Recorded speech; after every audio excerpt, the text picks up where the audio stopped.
Rapid Solicitors, sponsors of the Elite Ice Hockey League on Sky Sports. Accident compensation and medical negligence claims.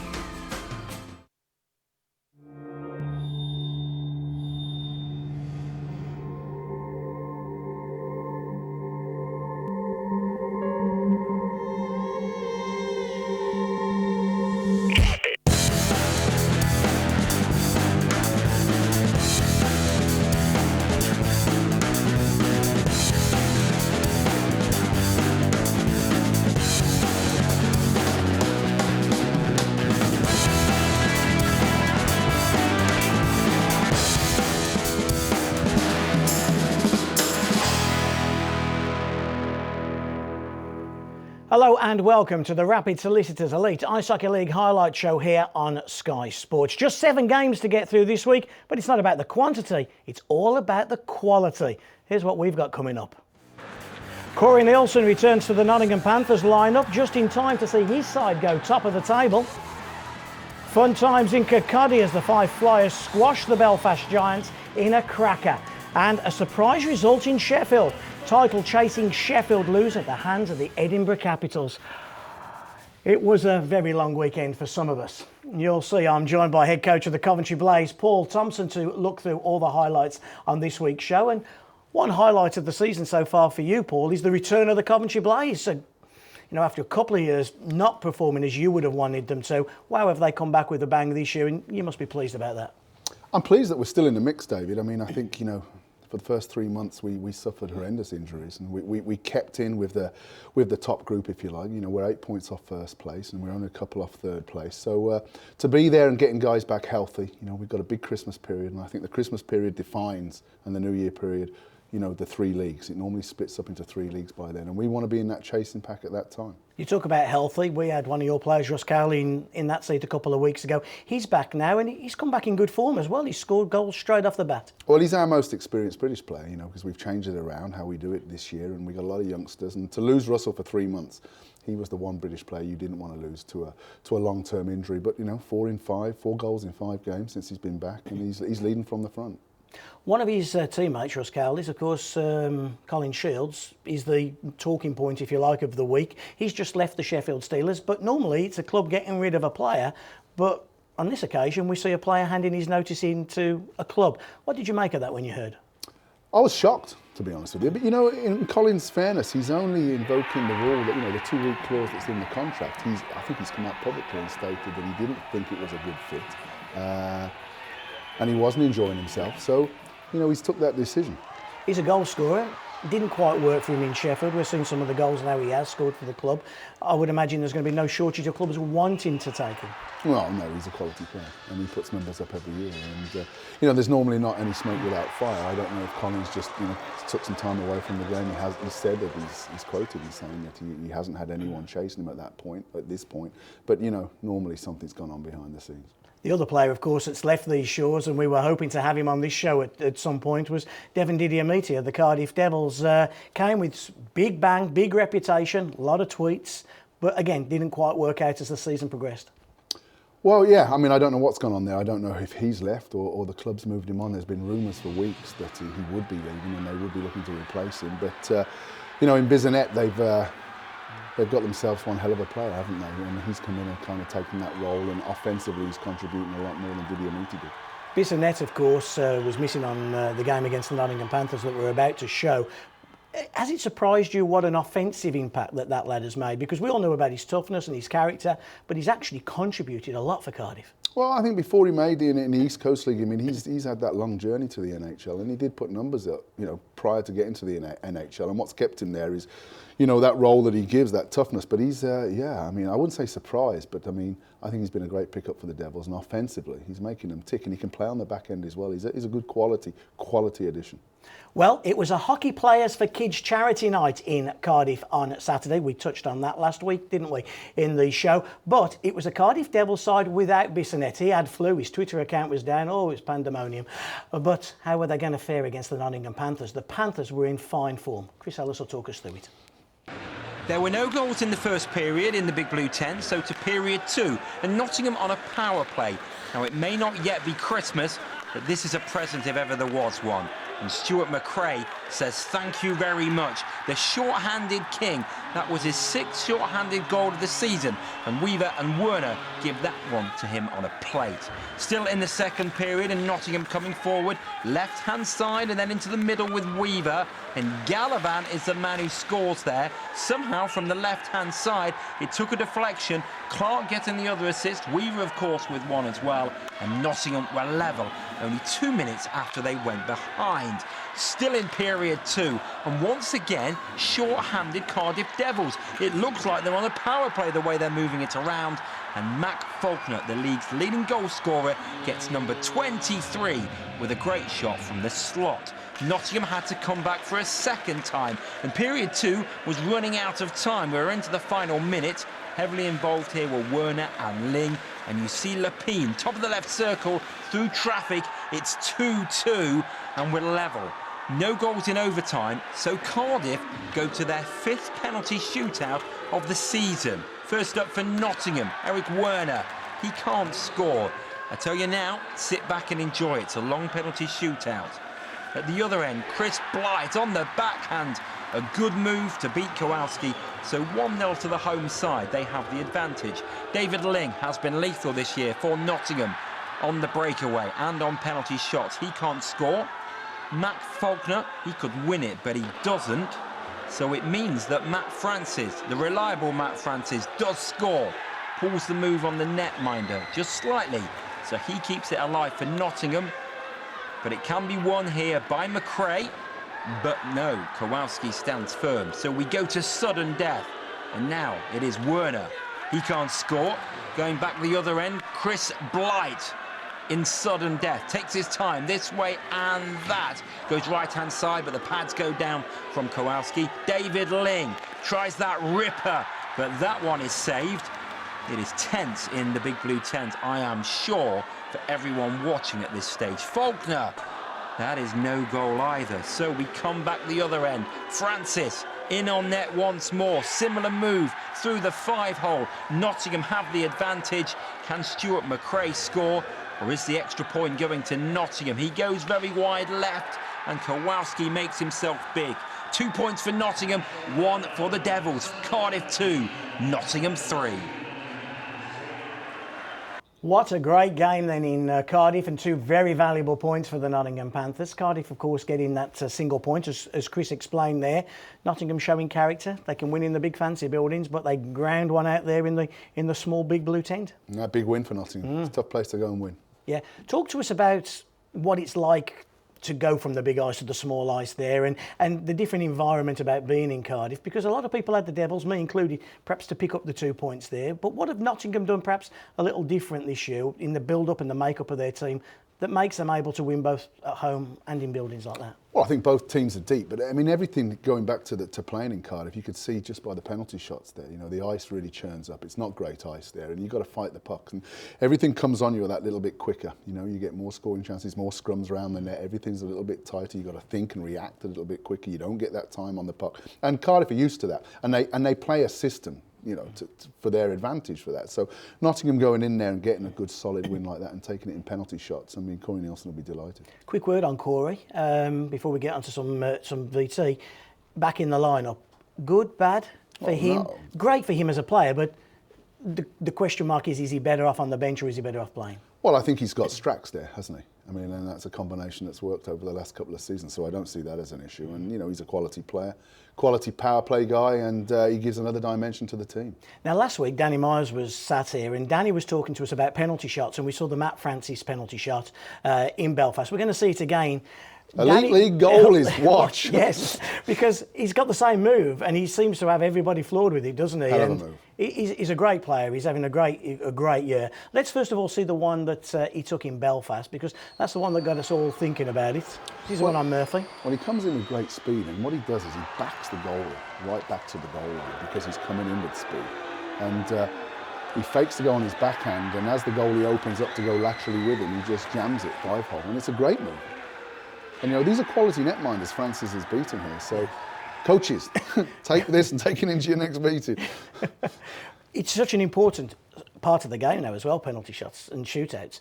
I think Doug Christensen was telling me he's 1-5 in overtime and shootouts this year. He's not having a good time of it. The Panthers, Judah Francis, are having a great time. A huge part of the game is the extra point, isn't it? And you've got to have players, we all practice these, and you've got to have players like that can get it done for you. And Francis is very, very skilled. It's a great move. Everybody knows what he's doing, a bit like Galbraith. He goes forehand, he goes backhand, shelf, but you know, it's stopping it. These guys are pretty ruthless on their finishing.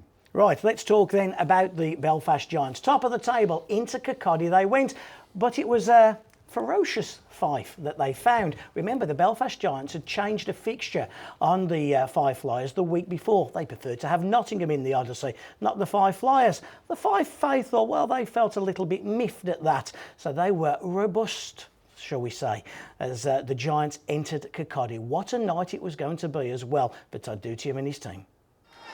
The build-up to this one was massive. If you were on Twitter, I'm sure you saw the hashtag #PackTheBarn, and there was a big crowd in the Fife Arena for this one. But the first goal of the night on a breakaway was scored by GB international Craig Peacock for the Giants. He was to later have a serious injury to his face. He needed stitches. A bad cut from the skate in an accidental collision with Bobby Chameau.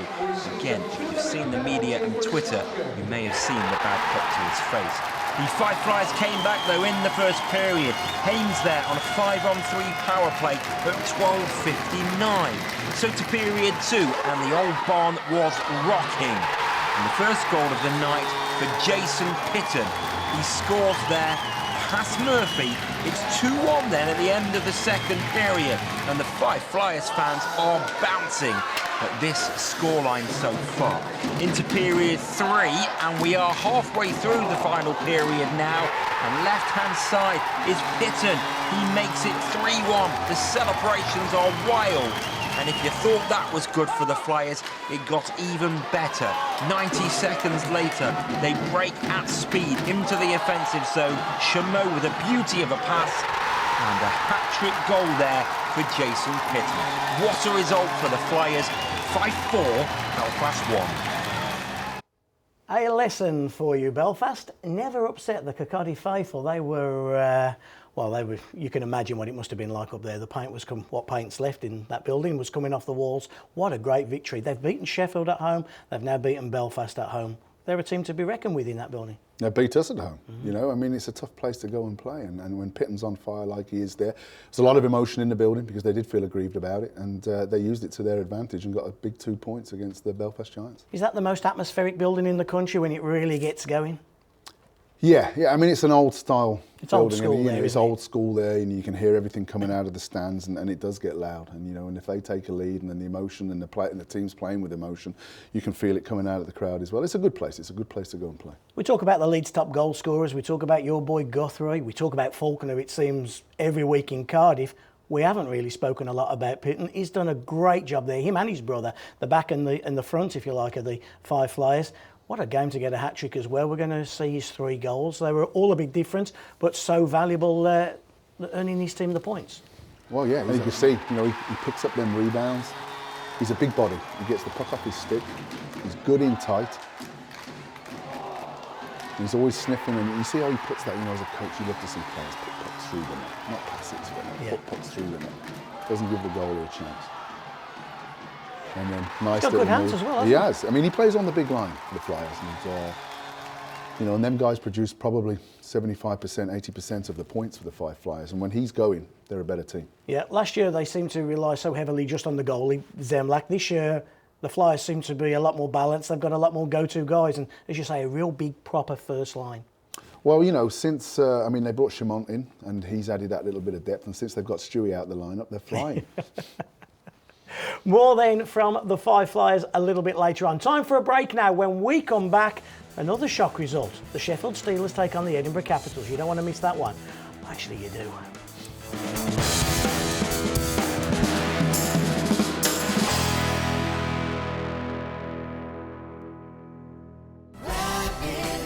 Sponsors of the Elite Ice Hockey League on Sky Sports. Sponsors of the Elite Ice Hockey League on Sky Sports.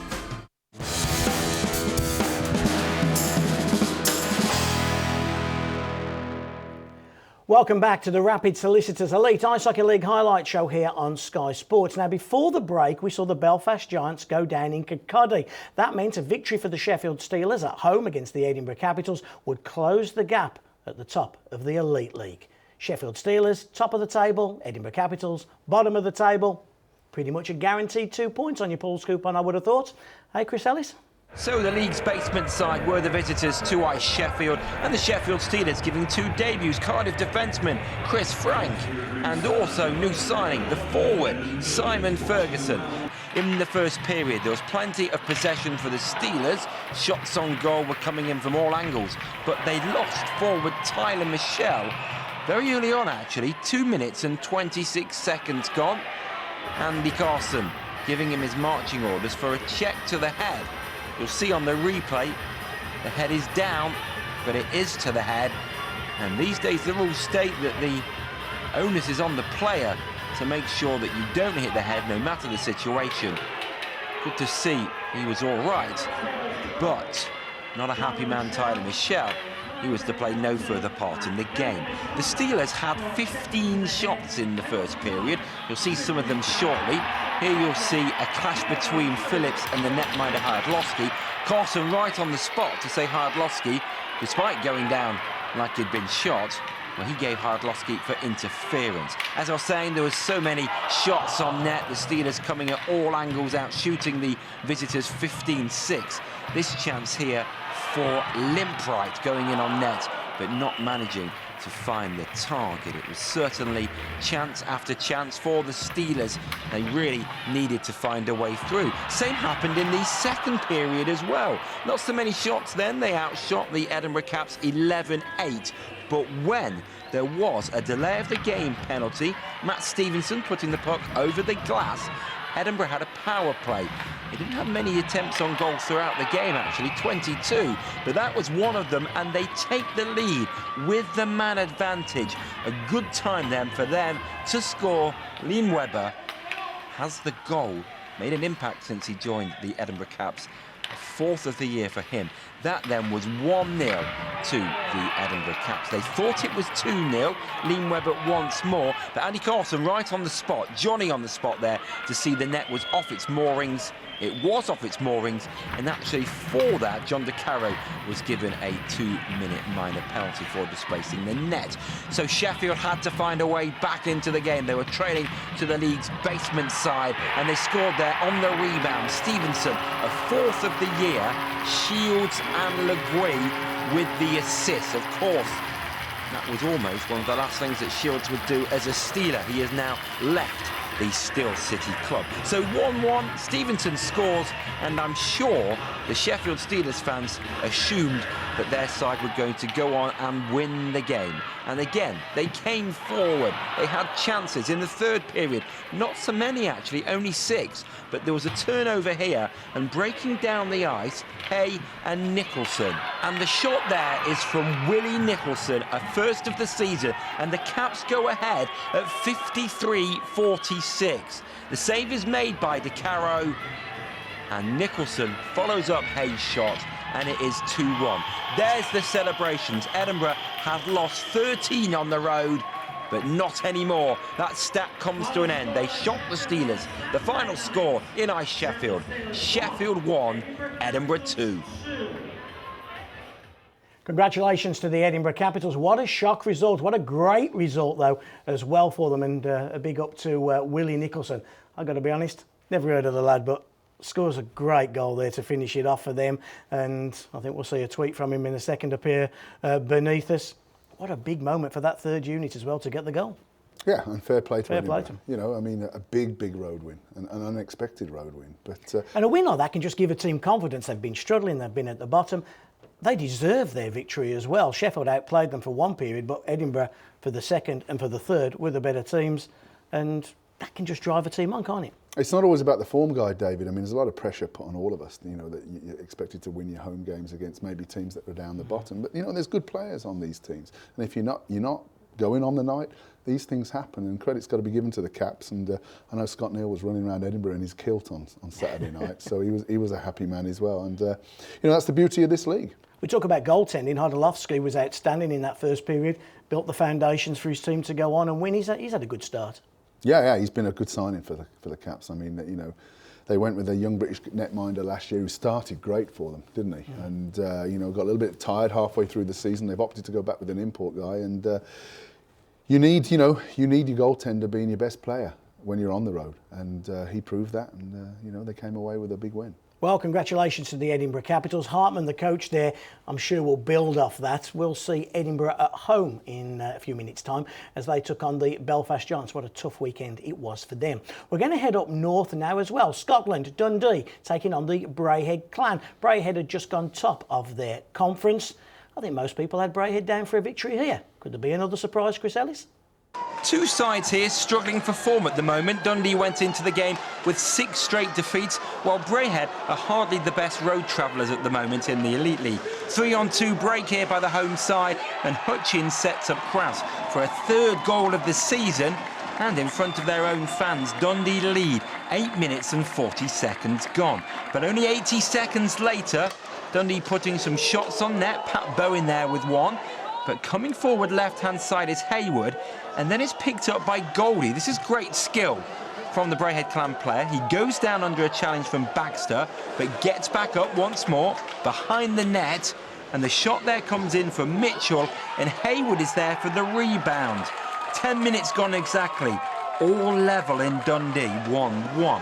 To period 2 then, and a man who is loving life in Dundee after his move from the Nottingham Panthers. Zemlak there misjudges, but the man loving life is Sami Ryanen. 16 goals now this season. Bagran and Wirral with the assist. You'll see he just misjudges the bounce, and Ryanen pounces, and it is 2-1. To period 3 now, and Dundee beginning to turn the screw. They may have been outshot throughout the game, 36-27, but the scoreboard tells a different story. Good work there from the Stars. It was Bagran scoring. Bowen and Wirral worked that one well between them. So 3-1 at 44-41. Now power play time for the Braehead Clan. The deadly Jade Galbraith surely going to head a play into the offensive zone. No, carelessly gives it away, and Bagran scores short-handed, his 2nd of the game, to wrap things up. Dundee Stars 4, Braehead Clan 1. Back to winning ways then for the Dundee Stars. A great victory, not only just at home, but also in terms of the conference and for the league standings for the Stars over the Braehead Clan. Braehead up, down. You don't know what you're getting week by week, do you? Yeah, but in fairness, Dundee are, they're a tough team to go and play in their building. They play very well in their building, and their results have shown that all over the season. Well, they haven't lost in their own conference games at home this season. Their only defeats have been to out-of-conference teams. And you know what? They've come down twice to us in penalty shots. We've come away with the extra point, and teams go there and have a tough time. And so I wasn't surprised by the result on the night. Mm-hmm. Talk to us about Zemlak. Kristanovic a couple of weeks ago obviously called him out here on this show. He's had a tough time. He seemed to have put that behind him the last couple of weeks, but he'll want a few of those goals back that Dundee scored, I would have thought.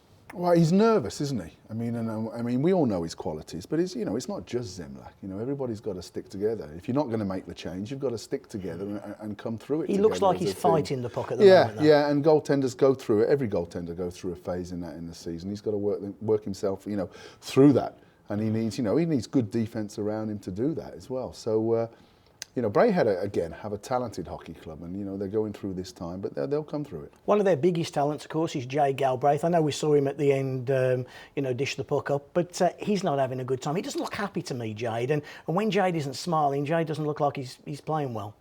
No, his body language doesn't, he doesn't look like he's enjoying his hockey right now. But, in a guy like Kristanovic, I think he's a terrific player, and he leads that team. And Goldie as well. I think he never quits on a puck, and you can see that in the goal he made there in them highlights. So that they do have, and they've got a strong British contingent of players there. They'll pull through this. Yeah, quick word on the Dundee Stars. Chris Ellis' favourite. Ryanen has another couple of great goals, great player. Having just a super standout year. Isn't he? And he's getting on the board. Did you see that when you saw him in Nottingham last year, that he could be a guy that could produce offensively like the way he has? Well, he probably wasn't given the amount of offensive opportunities that he is in Dundee because, the Nottingham team has a little bit more depth around that. So he's on that big line that they go with, and they contribute to a hell of a lot of their points night in, night out. And he's doing it night in, night out. It's been a great pickup. Yeah. Time for a break now. When we come back, a goal fest at the NIC. The Panthers were taking on the Hull Stingrays. You don't want to miss it.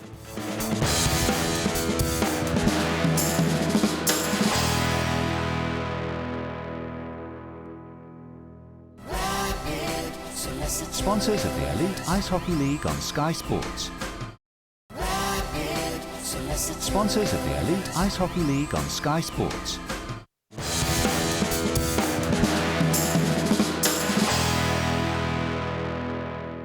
Welcome back to the Rapid Solicitors Elite Ice Hockey League highlight show here on Sky Sports. Time for more action now. The Belfast Giants went down to the Five Flyers. Bit of a surprise. The Edinburgh Capitals beat the Sheffield Steelers. Bit of a surprise. The Hull Stingrays going into the NIC in Nottingham. Could they make it? 3 out of 3. Chris Ellis? This was a goal fest at the NIC, and it started as early as 29 seconds. Graham and Fox with the assist for the Panthers, and on the rebound there, right-hand side, was Jason Beckett. A second goal of the season for the Nottingham Panthers D-man, and they were ahead inside 30 seconds. But it swung on its axes in a dramatic 10-minute spell. First of all, the levelling goal. It was Tom Squires with his third strike since coming from the Sheffield Steel Dogs. So that was 1-1. And then racing forward, right-hand side, Matt Davis. Terrific finish, despite Panthers having 3 players back. He finds his way to get the puck into the back of the net, and the NIC was stunned. And if they were stunned about that, look what happened 8 minutes later into the offensive zone. Again, well-worked goal. Clever touch there by Sylvain Cloutier. 100 goals in the Elite League now for the Hull Stingrays player coach. Of course, had a great career with the Coventry Blaze as well. And the home side rocked, and they were trading 3-1 at the end of the first period. To period 2, could the visitors hold on a weekend of shocks? Well, it was 3-2 there. Weaver blasting through from the right side. That on the power play. And again, Nottingham work it down the right-hand side. And this time, it's well worked to Graham in space. He's got time, and he shoots on the power play to make it 3-3, just past the midway point of the game. And Nottingham are level, and slowly the tide was turning in the NIC. Could Hull, though, shock Nottingham once more? It didn't look like it. Ling then, instinctive shot from the left circle. He made it 4-3, and that's the way it stayed at the end of the second period. To period 3 now, Nottingham working well in front of the net, and this is strong work from Galavan and Ling.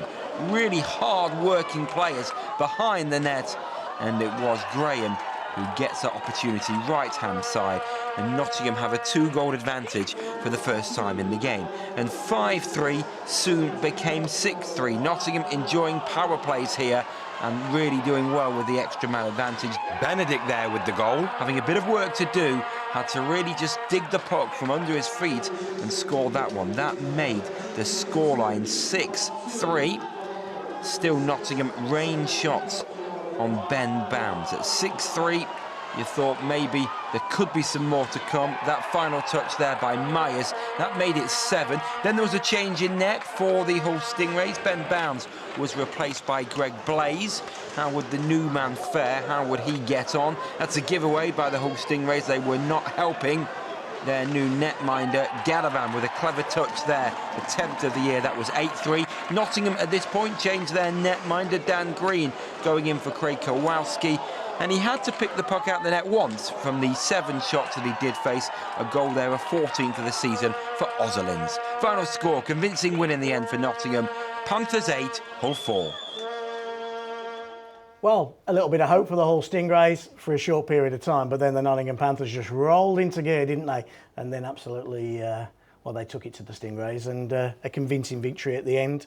I would imagine Cloutier would have been very happy at the end of the first, but then it just went out of the window after that. Well, 3-1 up on the road against the Panthers. Yeah. I mean, that's a great start, isn't it? And then, their power play clicked in. And if you give, if you don't pressure and you don't take away passing lanes, and you give guys of the talent that they have, not just their passing range but their finishing range. I mean, they've got 10 to 12 guys that will, if you give them opportunities, will pick the corners of the net. Is that one of the big differences between the Panthers and, say, the Giants, the Steelers, maybe even the Coventry Blaze and the Devils as well, that offensively they've got on any given night 2, 3, 4, 5 guys that can just make a difference? Well, I think they've got more than that, David. Yeah. I mean, from their back end and also their offensive guys as well, and I think the highlights show that. Mm-hmm. Special teams were really important. What is it that they look to do, the Nottingham Panthers, on the power play, and what is it that Hull didn't do well there? Well, I just think, and it's all personal, but I just think if you don't take away their time and space, and on the one power play, Weaver's goal, Ling's got all the time to thread that pass all the way through the penalty kill, and you're going to hit Weaver on the back door on his one-timer side. Okay, we'll perhaps see that. We've got a few of the goals coming up. We start off with Beckett's goal, who got things going for the Panthers. Yeah, he jumps down from the point. You can see Squires is looking at the net, doesn't see his guy come from behind him, and doesn't put himself in a great body position. And Beckett comes in with his first. Here's Cloutier's goal, his 100th. It's a great goal as well, isn't it? Going to the net, what a pass. And 100 big goals for Cloots. He's been a big part of this league over the years. This was the one you just talked about? Yeah. You can't give David in that time. And you all know Weaver's got as good a shot as anybody in the league, and he's going to take that opportunity. Yeah, and then, of course, the Graham goal. You see there, stick's been lost, not picking up guys. And they bury their chances, the Panthers, David. I think that's the difference, I mean, they do have, like I say, not 4 or 5 guys that can finish. They probably have 12 to 14 guys that can finish, all over. We haven't spoke a lot about that big Graham, have we, this year? The talk has been about Francis, it's been about Ling, been about the other players, but he's contributing.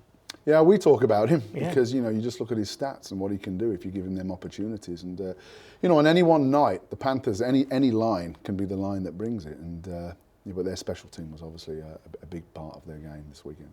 Time for more action now, and an interesting game up at Murrayfield. The Caps had arrived back home in Scotland, happy with themselves. They should have been. They'd just beaten the Sheffield Steelers. The Belfast Giants, on the other hand, not quite so happy with themselves, just been turned over by the Fife Flyers. So an interesting game up here in Murrayfield. Could Doug Christiansen get his team to come back out and increase their lead at the top of the league? Could he, Chris Ellis? There were 3 goals in the first period, started off by a face-off win here from Damon Rycroft for the visitors, and then the pass from Clark finds Colbert, the defenceman, in the left circle. Goal number 4 of the year for him, 9:04 gone, 1-0 Belfast in Murrayfield. But 90 seconds later, a touch over 90 seconds, a tip in front from Lingweather. The assist there going to Senko, it was his shot, the other on to Dobrin. And we're level then at 1-1 at 10:58. To period 2 in a moment, but there was still a chance for Belfast to get back in front. They had 13 attempts on goal in the first session, with Edinburgh having only 6. And the goal there was scored out in front by Champagne, a 4th of the year.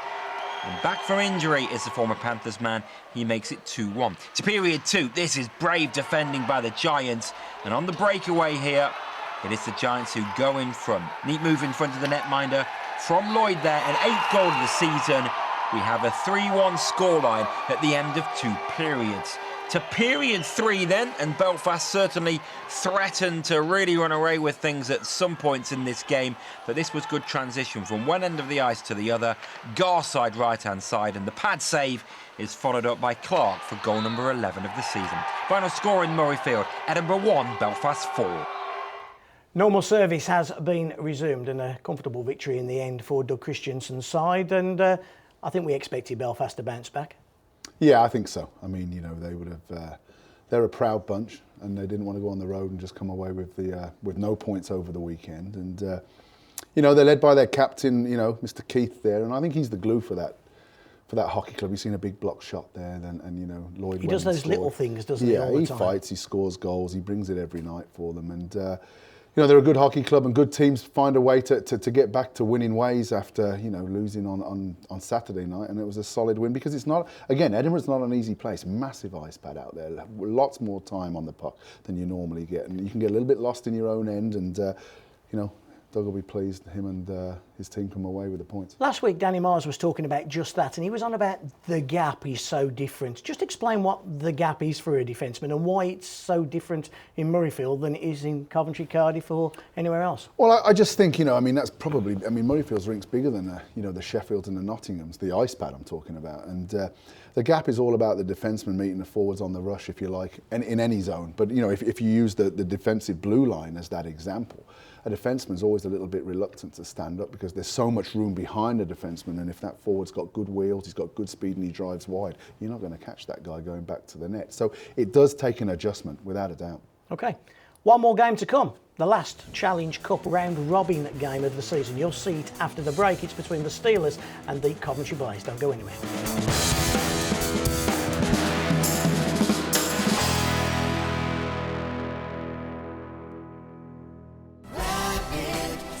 Sponsors of the Elite Ice Hockey League on Sky Sports. Sponsors of the Elite Ice Hockey League on Sky Sports.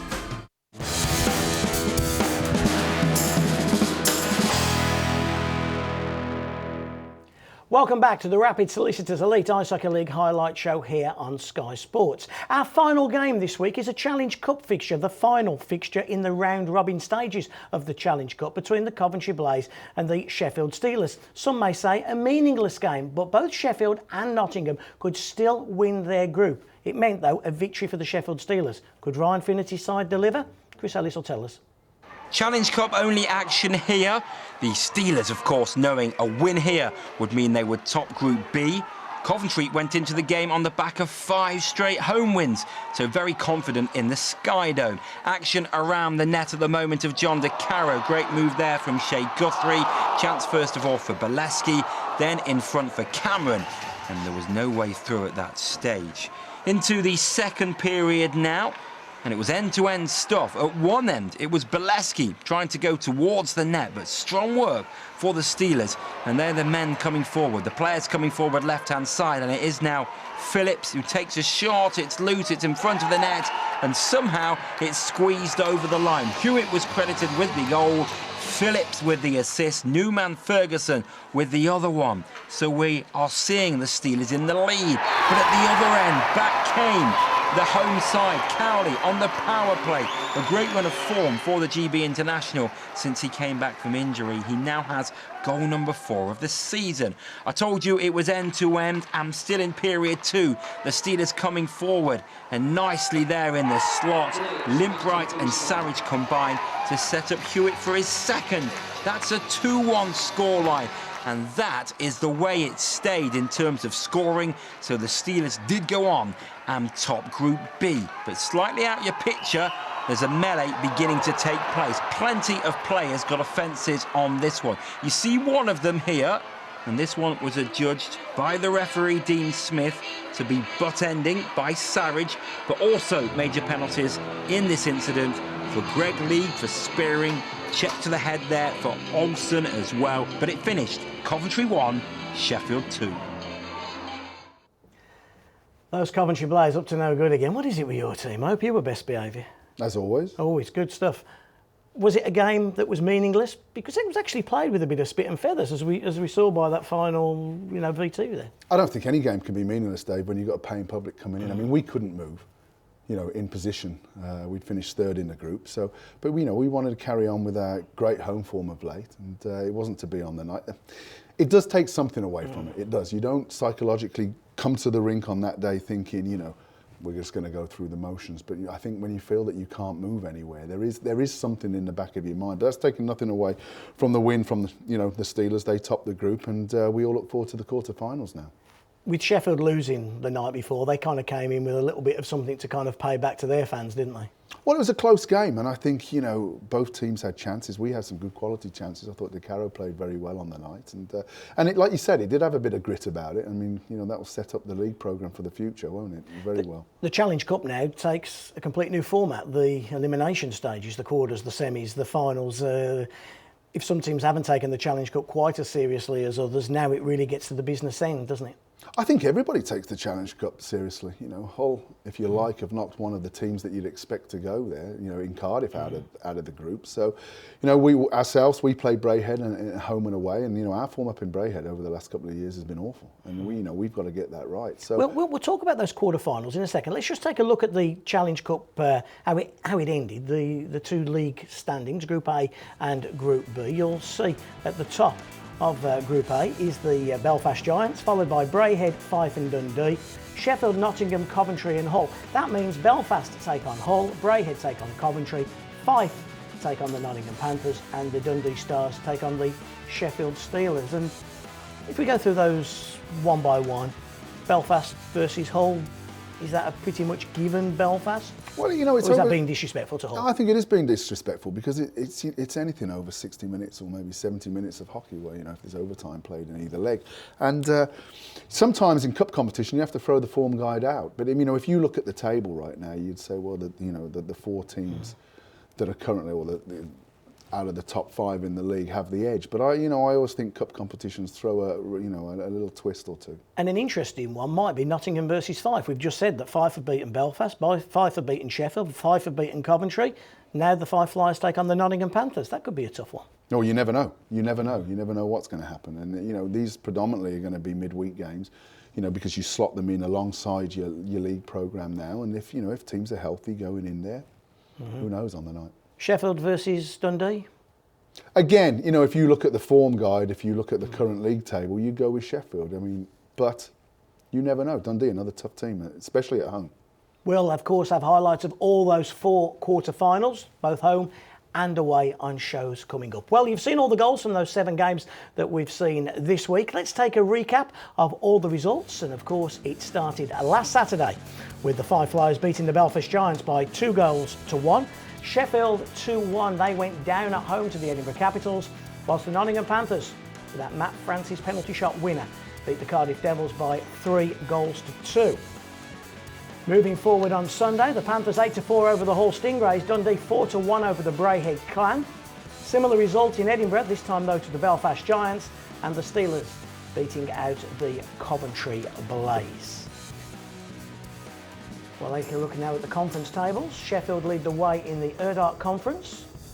Very tight there. Of course, Coventry have those games in hand to get closer to the other 4 sides ahead of them. In the Gardner Conference, again, very tight. 18 plays 16, plays 16, plays 10, but the Five Flyers with all those games in hand and, of course, now running into some good form. Let's flip those 2 conferences together and see how the league table comes about. And we see the Panthers at the top. And the Five Flyers, very interestingly, moving out of the bottom 2. Remember, it's the top 8 that make it through into the playoffs. Anything you talk about there? Anything you see of interest? Fife moving into the top 8. Do you see them being a top 8 team come the end of the year?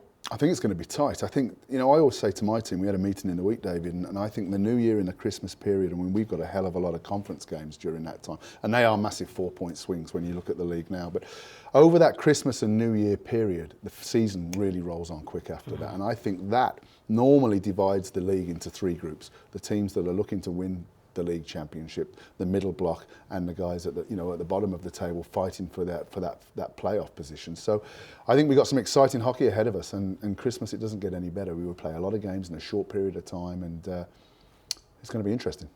Shall we see what we've got coming up this week then? Let's take a look at the fixtures at a rink near you. We always say it every week, go and take in a game if you can.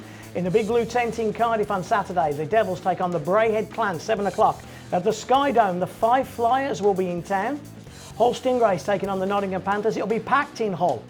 And then Sheffield take on the Dundee Stars in their first of 2 games against Dundee this weekend. Sunday's fixtures are as follows. Dundee at home to Sheffield. Fife at home to the Cardiff Devils. Edinburgh taking on the Braehead Clan. And the Panthers taking on the Belfast Giants. What a game that promises to be. Maybe the game of the weekend. There's also a game on Monday Night Hockey. Hull Stingrays taking on the Belfast Giants in the first leg of the quarter-final of the Challenge Cup. You'll be able to see all the goals, all the highlights on next week's show, Sky Sports 4, Friday at 6 p.m.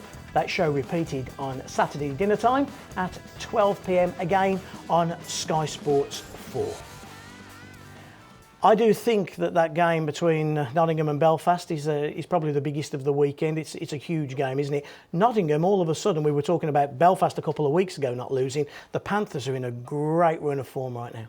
Well, I think what they did is they went and played 4 cross-conference games. They won all them, and they've won their last couple of conference games, which, you know, like I say, are 4-point swings. So that's, you know, move them right up the league in a very short space of time. And I believe, you know, if you look at the top 5 of the league, you know, any position, or the top 6, any position can change in a very, very short space of time, because a lot of teams are taking more points off each other this year. And the conference system, the league is working without a shadow of a doubt. Just very briefly, Paul Bissonnetti flies home this weekend. He doesn't make the trip on Sunday. He's been a great signing for the Cardiff Devils, and they'll be wanting him back after Christmas. Yeah, he has. He's been a great pickup for the Cardiff Devils, and offensively he's making it happen for them. He's a big guy, skates well, good presence. He gives them what they probably haven't had, and you know, they're going to miss him over that Christmas period. But it's great news for them that he's coming back after that, because I think he only signed a short-term deal originally, and then, you know, they've managed to, you know, re-sign him as long as the NHL doesn't go back. We're running out of time, but the NHL, is it going to go back? Isn't it going to go back? Are you going to keep your guy? Well, you know, from a selfish point of view, we'd love to keep him, because we love having Matty around. He's a great kid. He totally buys into what we are as a club, and he's a great player for us. But I think, you know, from a personal point of view, from the Coventry Blaze point of view, selfish point of view, we'd love to keep him. From a hockey point of view, I think we all want the NHL back. OK, we do want the NHL back, but it's been great having those NHL players here, hasn't it? We'll see you this time next week. We hope you enjoy your hockey. Thanks for sparing the time with us tonight. Good night.